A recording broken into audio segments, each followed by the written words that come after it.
अच्छा जी, हमारी investment appraisal, capital investment appraisal पे डिस्कशन जारी थी। 5 पेपर क्वेश्चंस हम डिस्कस कर रहे थे। लास्ट क्वेश्चन हमने जो डिस्कस किया था that was question number 7, modern transport limited. तो कोई मसला मसाइल लास्ट लेक्चर से कोई चीज़ समझ नहीं आई तो पूछिए। मज़ीद कुछ क्वेश्चंस हमारे एजेंडा पे हैं जो इंशाअल्लाह आज और कल में हम कंप्लीट करके कल से probably we will be moving towards the next chapter इंशाल्लाह ताला। तो आज जो हमारा पहला क्वेश्चन हमारे एजेंडे पे है दैट इज ऑटम 18 का क्वेश्चन 5। ऑटम 18 क्वेश्चन 5 आज हमारे एजेंडे पे है, हम उसको डिस्कस करेंगे।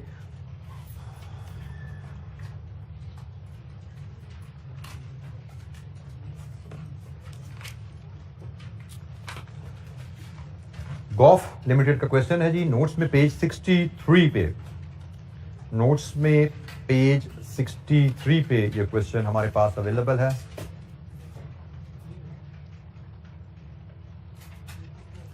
इस क्वेश्चन के दो पार्ट्स हैं।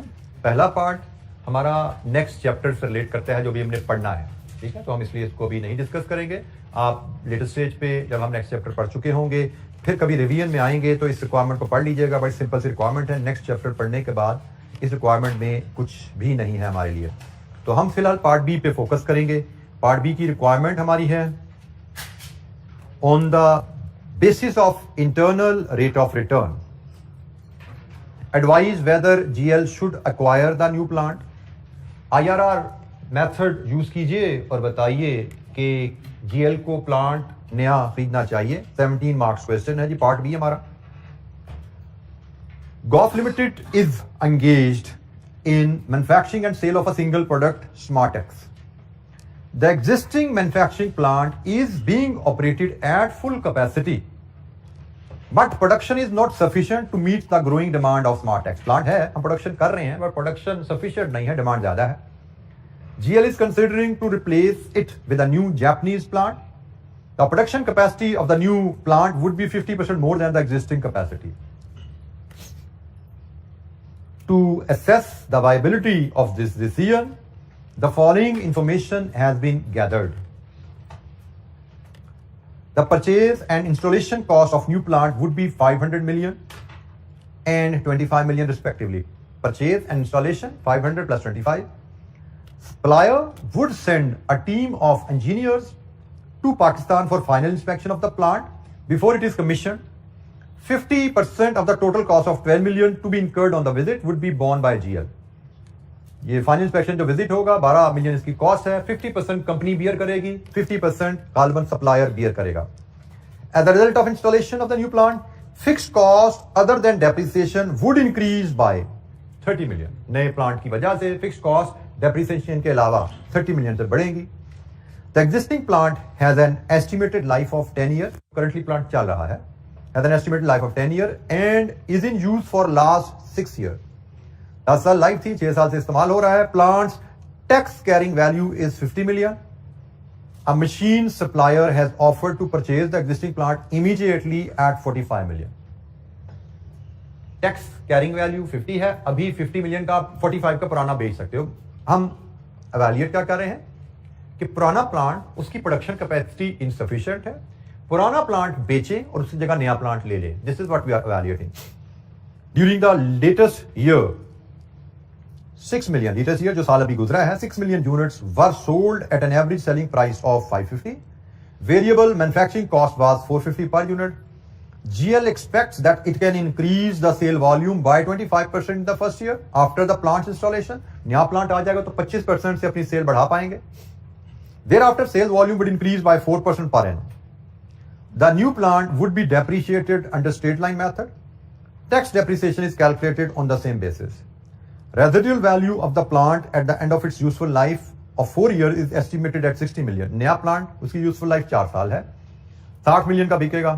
Applicable tax rate is 30%. Tax is paid in the year in which liability arises. Rate of inflation is estimated at 5% per annum and would affect the revenues and as well as expenses. GL's cost of capital 12%. All receipts and payment would rise at the end of the year except cost of setting up the plant which would rise at the beginning of the year. It may be assumed that the new plant would commence operation at the start of year 1. Start of year 1 का मतलब 0. तो उसने कहा जी तमाम receipt and payment साल के and पे लेना सवाए cost of setting up plant जो कि साल के शुरू में आएगा, और वो पहले साल के शुरू में मतलब 0 में आएगी। और ऑपरेशन उसने कहा वो जी पहले साल के शुरू से शुरू हो जाएंगे, मतलब 0 से आपकी प्रोडक्शन में शुरू हो जाएगी, मतलब आज ही आपका प्लांट सेटअप हो जाएगा नया और आज से ही आप उसकी प्रोडक्शन नए प्लांट की शुरू कर दोगे। ये है जी कंप्लीट कहानी। जी बेटा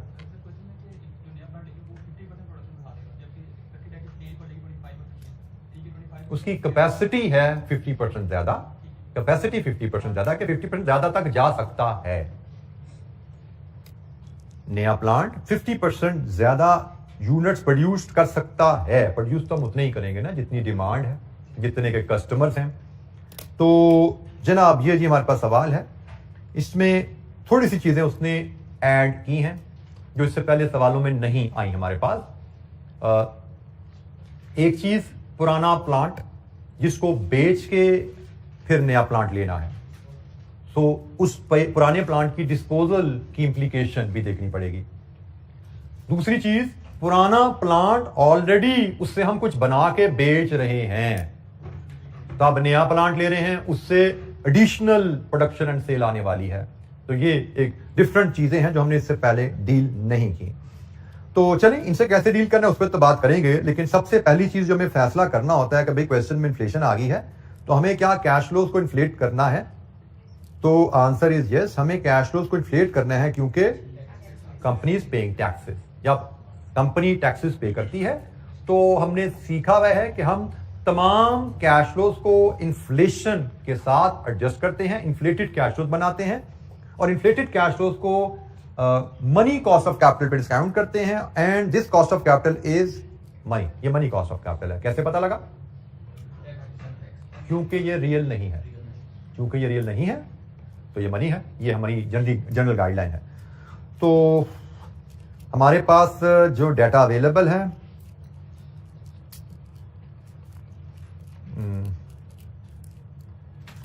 इनिशियल इन्वेस्टमेंट है, उसकी रेजिडुअल वैल्यू है, ऑपरेटिंग कैश फ्लोज हैं, टैक्सेस हैं।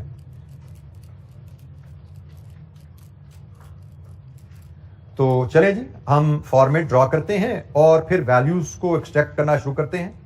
हम क्वेश्चन नंबर 9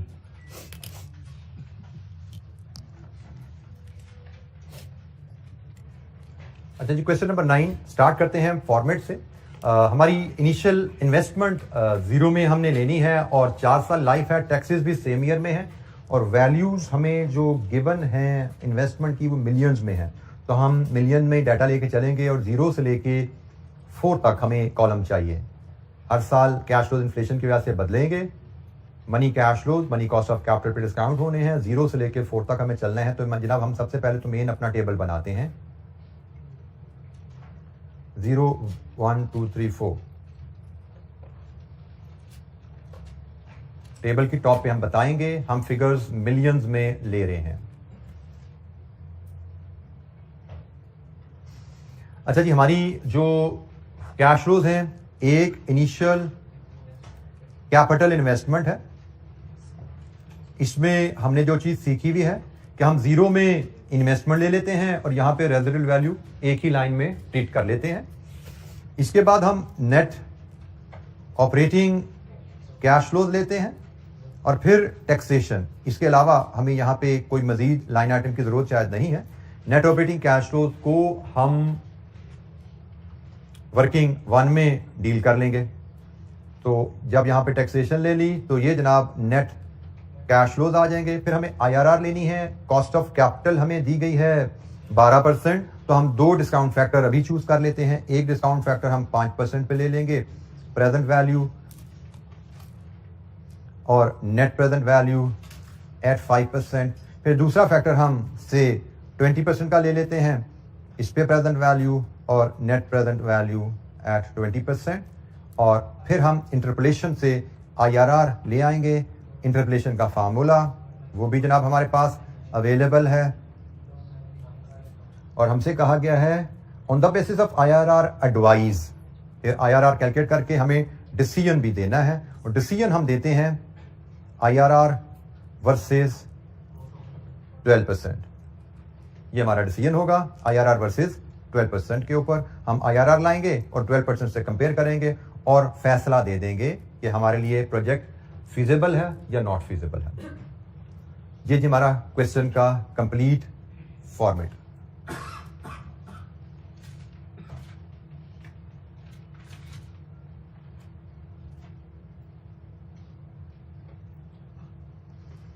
अच्छा जी, अब सवाल को जरा तवज्जो से देखिएगा।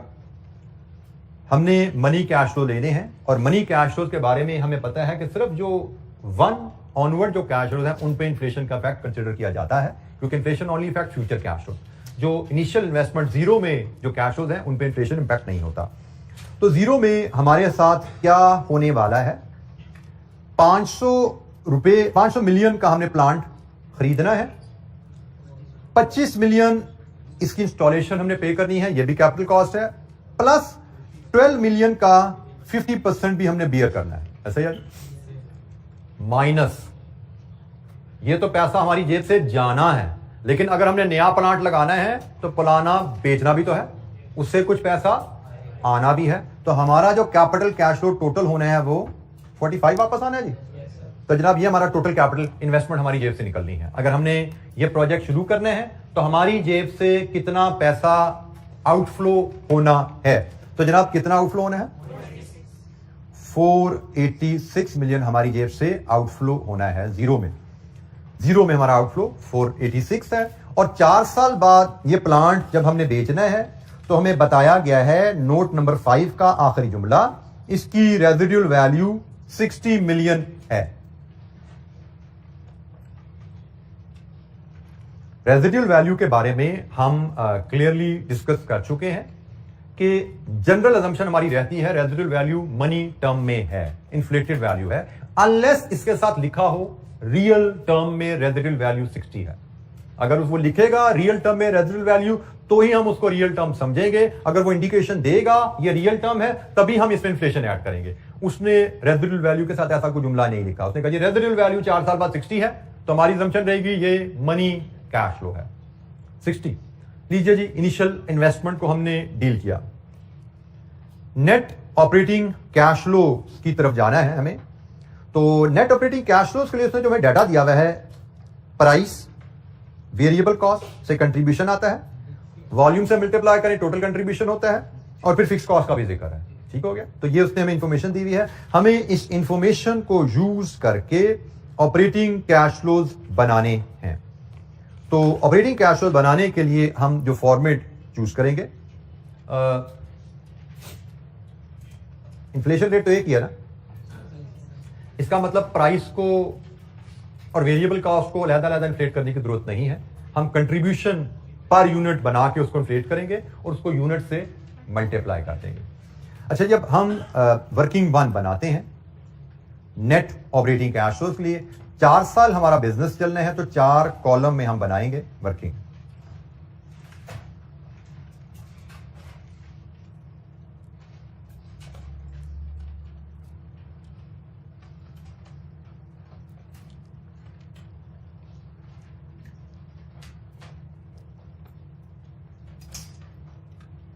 हमारी डिमांड क्या रहने वाली है, हमें बताया गया है, हम यूनिट्स में हमें डिमांड का जिक्र किया गया है कि नोट नंबर 4 में ड्यूरिंग द लेटेस्ट ईयर, जो पिछला साल गुजरा है, 6 मिलियन यूनिट्स की डिमांड थी। हम डिमांड लेते हैं यूनिट्स इन मिलियंस में। ठीक है, यूनिट्स इन मिलियन में हम डिमांड ले रहे हैं।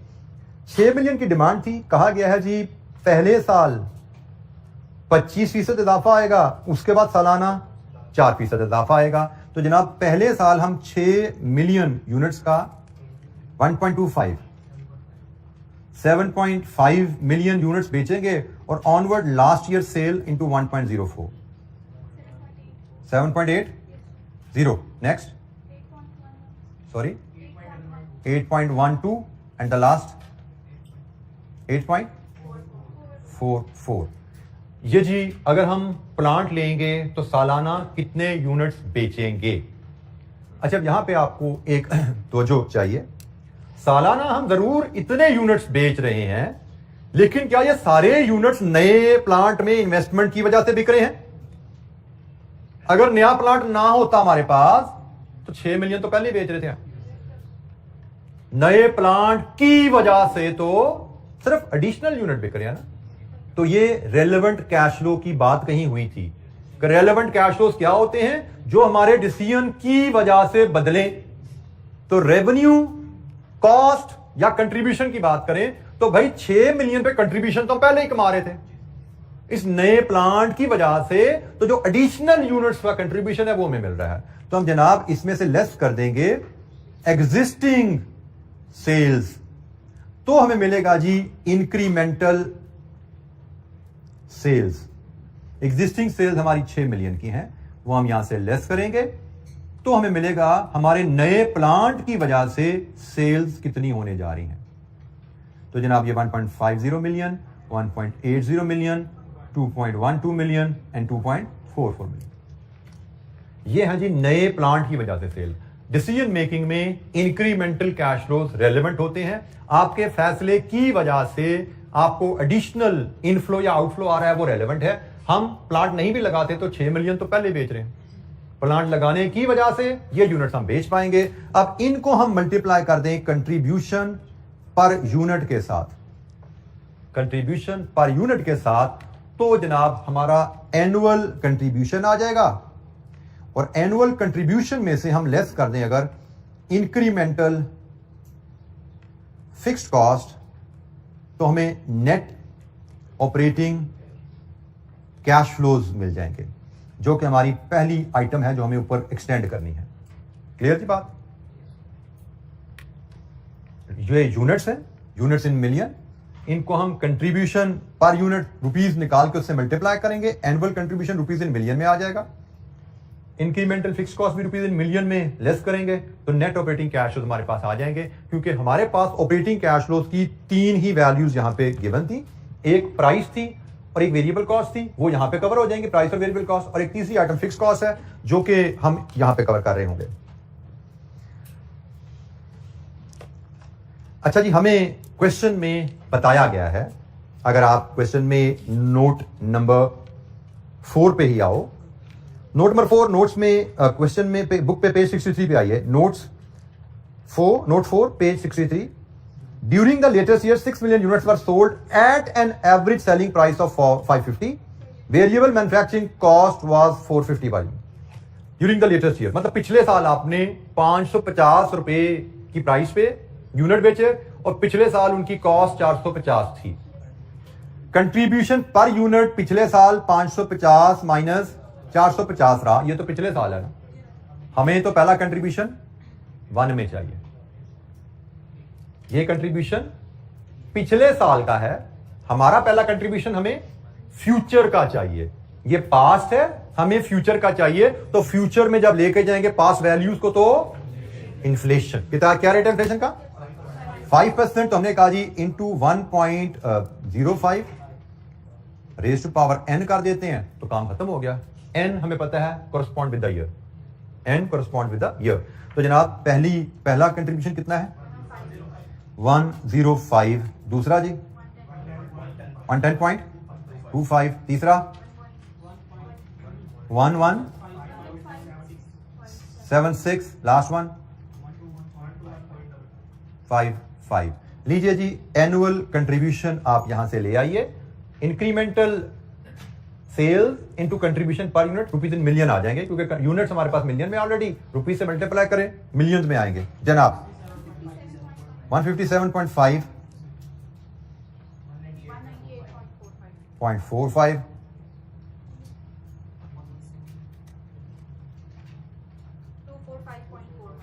0.41, 296.58।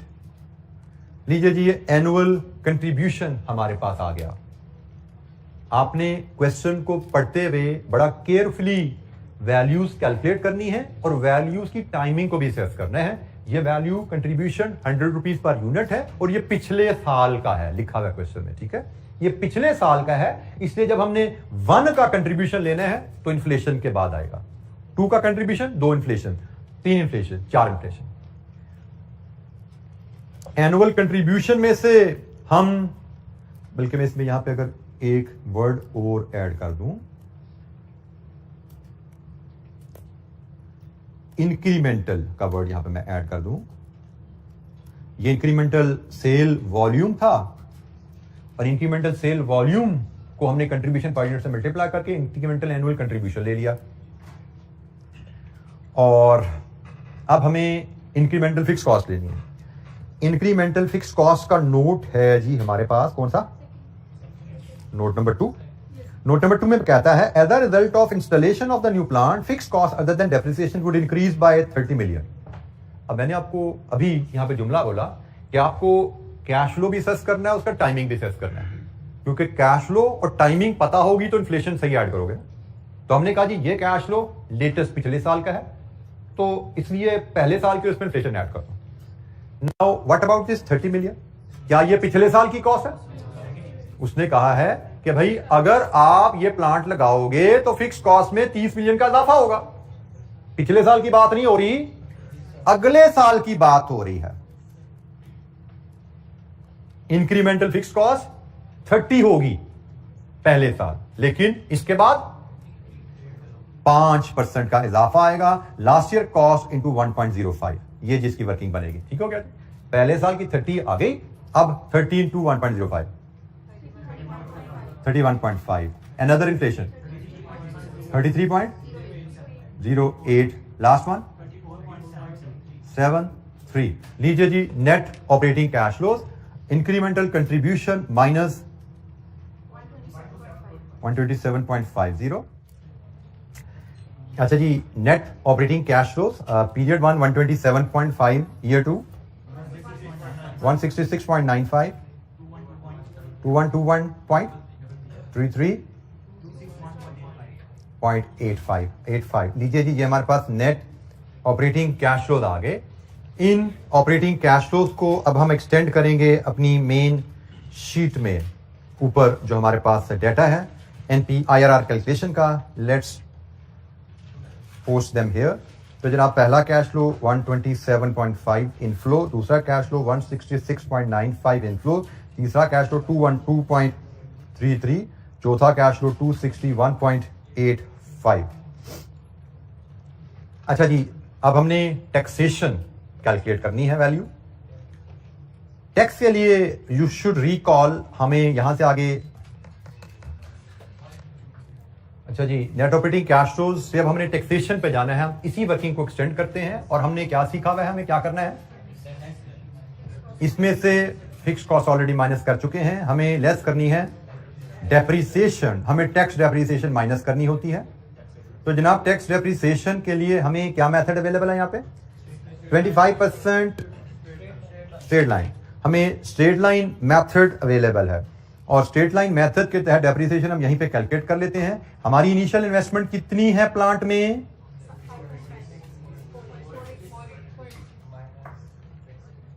This is the initial investment, am I right? ये तो कैश फ्लो है हमारा, जो हमने एसेट खरीदा है 531 मिलियन का एसेट है जो हमने खरीदा है। तो जनाब हमारा 531 मिलियन का एसेट है और जिसकी रेजिडुअल वैल्यू 60 मिलियन है और इसकी लाइफ 4 ईयर है। तो tax depreciation straight line method से कितनी आती है? 117.75, 117.75, 117.75। अच्छा जी, अब इस सवाल में एक और भी मसला है कि हमने जब यहां पे आए और हमने इसकी बात कर ली तो भाई इसकी बात भी करनी जरूरी है। इसके बारे में जो प्लांट हमने बेचा है नोट नंबर 4 में नहीं, 4 में नहीं, सॉरी, नोट नंबर 3 में बताया गया है कि इसकी टैक्स कैरिंग वैल्यू 50 थी। बेचा कितने का? तो यहां पे लॉस आ गया। तो loss on disposal of fixed asset. अब जरा तवज्जो से सुन लीजिएगा, अकाउंटिंग आप लोग पढ़ चुके हो। Residual value is a cash flow, initial investment is a cash flow, लेकिन गेन और loss on disposal of asset is non cash item. ऐसा ही है, गेन और loss on disposal of asset is non cash item just like depreciation. Just like depreciation it is non cash item. तो cash flow में तो residual value आएगी, हमने cash flow में residual value ली, यहां पे भी ली। इधर जैसे हमने नए प्लांट की डेप्रिसिएशन ली तो पुराने प्लांट का लॉस ऑन डिस्पोजल भी लेना है। ठीक है जी, हमने वो प्लांट अभी बेचा है ना, तो जनाब हमें टैक्स डेप्रिसिएशन नए प्लांट की है, तो loss on disposal of old plant वो भी लेना है, और वो सिंपली 50 माइनस 45 है, 5 मिलियन। अब हमें ये जनाब मिला टैक्सेबल प्रॉफिट। ये हमारा टैक्सेबल प्रॉफिट है, और इस पे हम कैलकुलेट कर लेंगे टैक्स, जिसका रेट है कितना जी, 30%। तो टैक्सेबल प्रॉफिट पहले साल का 4.75, दूसरा साल 49.2, तीसरा साल 94.58, लास्ट ईयर 14.10। लीजिए जी 30% के हिसाब से इसका टैक्स कैलकुलेट कीजिए। पहला साल 1.45, 43 करेंगे, 2 डेसिमल पे हम काम कर रहे हैं, 1.43 करेंगे। Next 14.76, next 37, and the last one 0.23। लीजिए जी, ये हमारे पास टैक्स की वैल्यूज आ गई हैं।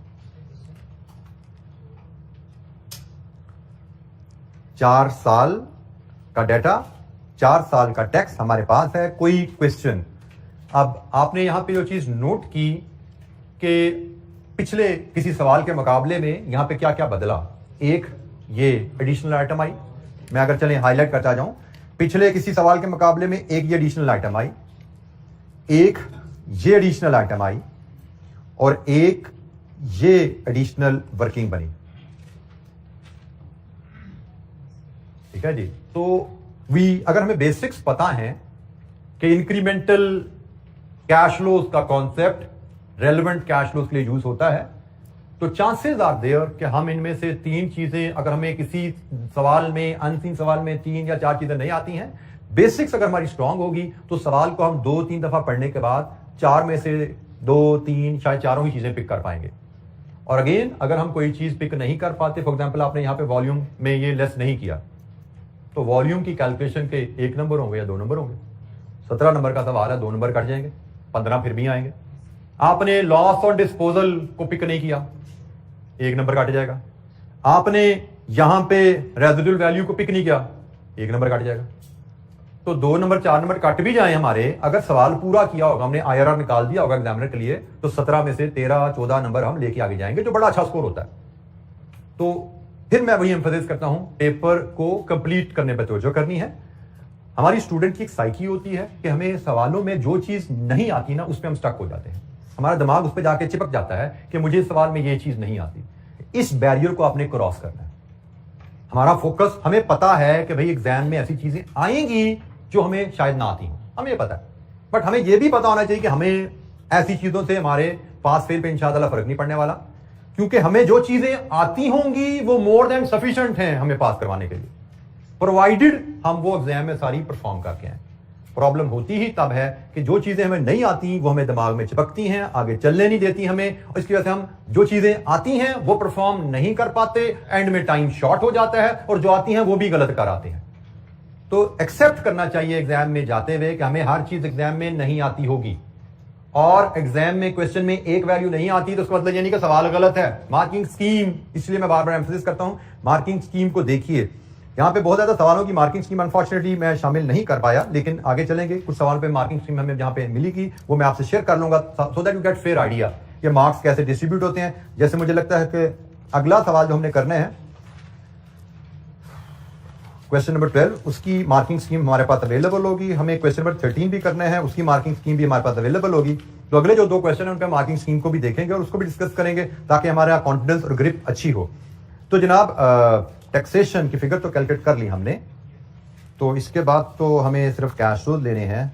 Taxes paid in the same year, पहले साल के प्रॉफिट का टैक्स पहले साल ही पे होना है। 1.43, 14.76, 28.37 एंड 43.23।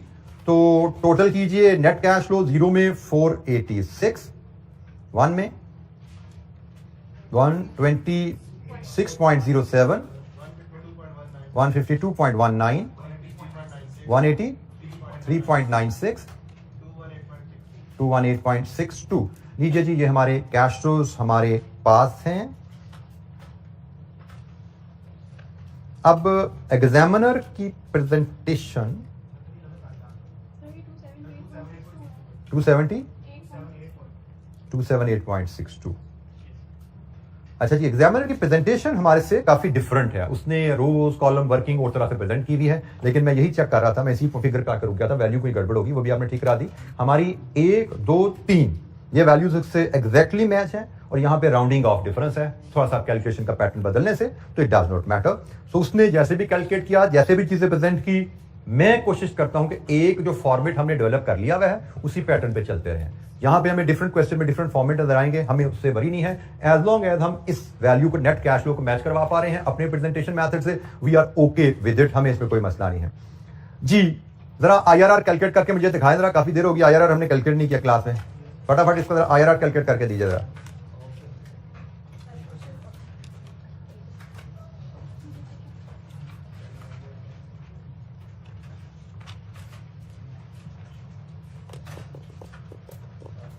आप मुझसे 5% पे एनपीवी शेयर करेंगे जब कैलकुलेट कर लें, मुझसे 20% की एनपीवी शेयर करेंगे जब कैलकुलेट कर लें, और फिर IRR की वैल्यू, 3 वैल्यूज आप मुझसे शेयर करेंगे।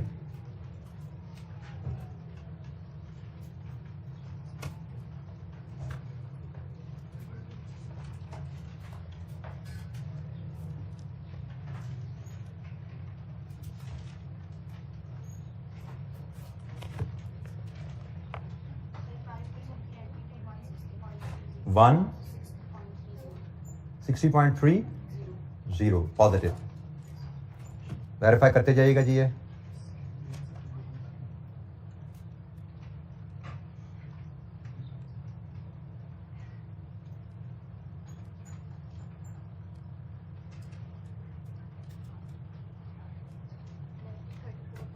जी 34.56।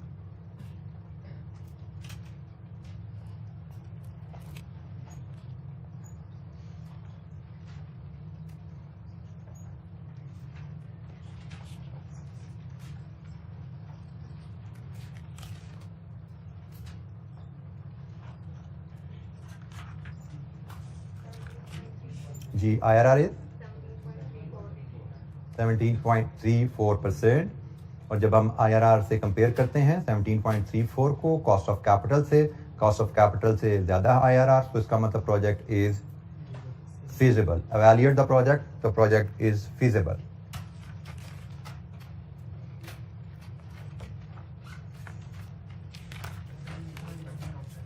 जी बेटा,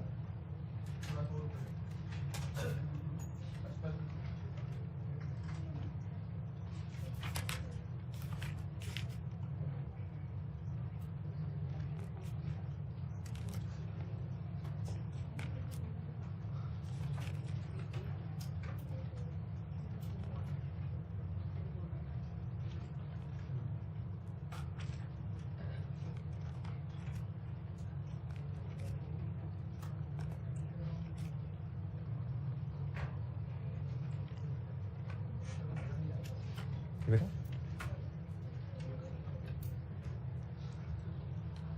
अच्छा जी, हमारे इस चैप्टर में 2 क्वेश्चंस हमारे रहते हैं। जैसे आज भी हमारा ये, अच्छा चलें जी, हमारा टाइम मुझे लगता है ओवर हो गया है, क्योंकि staff is there for some feedback. तो कल हम करेंगे क्या कि कल हम एक क्वेश्चन करेंगे, और वो क्वेश्चन में शायद हमारा यकीनन पूरा घंटा नहीं लगेगा। क्वेश्चन हमें 2 करने हैं, तो दूसरा क्वेश्चन हम कल शुरू नहीं करेंगे, कल हम नेक्स्ट चैप्टर साथ शुरू कर देंगे, थोड़ा सा इंट्रोडक्शन उसका ले लेंगे, ठीक है। नेक्स्ट चैप्टर हमारा सोर्सेज ऑफ फाइनेंस पे है, तो हम उसका इंट्रोडक्शन ले लेंगे कल इंशाअल्लाह। और इसी तरह परसों भी हम एक सवाल करेंगे, और फिर ऑनवर्ड सोर्सेज ऑफ फाइनेंस हमारा चलता जाएगा, क्योंकि एक दिन में हमारे 2 सवाल होने मुश्किल हैं, तो हम इसको इस तरह ब्रेक कर देंगे। सोर्सेज ऑफ फाइनेंस हमारा प्राइमरीली थ्योरी बेस्ड टॉपिक है। 95% उस चैप्टर में थ्योरी है। कैपिटल इन्वेस्टमेंट अप्रेजल में 95 या 99% न्यूमेरिकल हमने डिस्कस किया है। सोर्स ऑफ फाइनेंस एक छोटा सा चैप्टर है और 95% उसमें थ्योरी की डिस्कस होनी है। रीडिंग वाला चैप्टर है, न्यूमेरिकल थोड़ा सा आएगा। फिलहाल अभी हमारे पास जो लेक्चर के 8-10 मिनट है, 5-7 मिनट है। Management staff is here to take the routine feedback, classroom feedback. तो आप काइंडली 5 मिनट बैठिए और उसके बाद फिर आप जाइएगा। Thank you.